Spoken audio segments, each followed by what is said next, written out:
राधे कृष्णा। विहाय कामनाय सर्वानुपां श्रुति निस्पृहा निर्मर्ममो निरहकारा स शांति मच्छि गच्छति।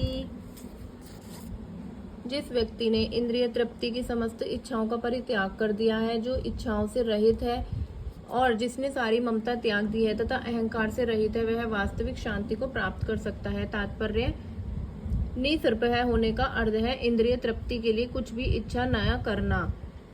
दूसरे शब्दों में कृष्ण भावना भावित होने की इच्छा वास्तव में इच्छा शून्यता या निस्पृहता है। इस शरीर को मिथ्या ही आत्मा माने बिना तथा संसार की किसी वस्तु में कल्पित स्वामित्व रखें बिना श्री कृष्ण के नित्य दास के रूप में अपनी यथार्थ स्थिति को जान लेना कृष्ण भावनामृत की सिद्ध अवस्था है। जो इस सिद्ध अवस्था में स्थित है वह जानता है कि श्री कृष्ण की ही प्रत्येक वस्तु के स्वामी है, अतः प्रत्येक वस्तु का उपयोग उनकी तुष्टि के लिए किया जाना चाहिए। अर्जुन आत्मतुष्टि के लिए युद्ध नहीं चाहता था, किंतु जब वह पूर्ण रूप से कृष्ण भावना भावित हो गया तो उसने युद्ध किया, क्योंकि कृष्ण चाहते थे कि वह युद्ध करे।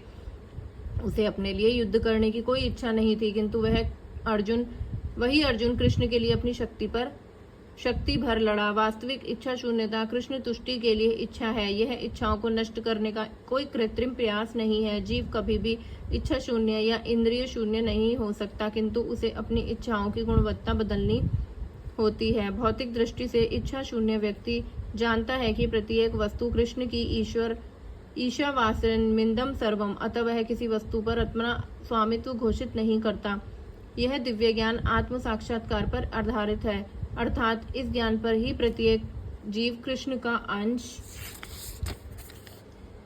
स्वरूप है और जीव ही शाश्वत स्थिति कभी न कभी तो कृष्ण के तुल्य होती है, न उनसे बढ़कर। इस प्रकार कृष्ण भावना मृत का यह ज्ञान ही वास्तविक शांति का मूल सिद्धांत है। राधे कृष्णा।